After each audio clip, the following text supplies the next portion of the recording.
1971 ముజిబుర్ రెహమాన్ ఆధ్వర్యంలో ప్రత్యేక దేశం కావాలి బంగ్లాదేశ్ అన్నటువంటి, అంటే పేరు కూడా పెట్టలేదు అప్పటికి, తూర్పు పాకిస్తాన్ ఒక దేశం కావాలన్నట్టు ఉద్యమం చేస్తుంటే ఆ ఉద్యమాన్ని అణచివేయడానికి వేలాది మందిని పాకిస్తాన్ ఊచకోత కోసినటువంటి సందర్భంలో వాళ్ళందరూ పారిపోయి భారతదేశానికి వస్తుంటే వాళ్ళకి రక్షణగా ఆ దేశం ఏర్పాటుకి సహకరించింది ఇందిరాగాంధీ.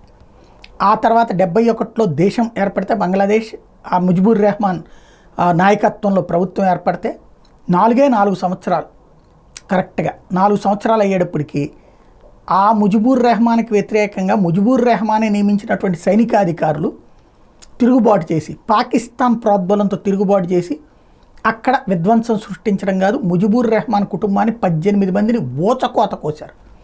ఆ రోజున ఆ రెహమాన్ ఒక కుమార్తె హసీనా భారతదేశానికి పారిపోయి వస్తే ఆమెకి ఆనాడు షెల్టర్ ఇచ్చింది ఇందిరాగాంధీ.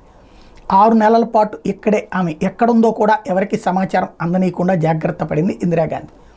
ఆ తర్వాత ఆ హసీనా మళ్ళీ బంగ్లాదేశ్ వెళ్ళి అక్కడ ప్రభుత్వాన్ని ఏర్పాటు చేయడం ఇదంతా చూసాం. ఓసారి ప్రధానమంత్రిగా, ఆ తర్వాత ప్రతిపక్ష నాయకురాలుగా, ఆ తర్వాత వరుసగా ప్రధానమంత్రిగా ఎన్నికవుతూ వచ్చింది.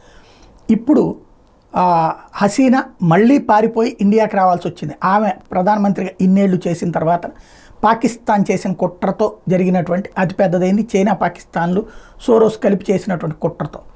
ఇప్పుడు మోడీ ప్రభుత్వం ఆమెకు షెల్టర్ ఇస్తుంది.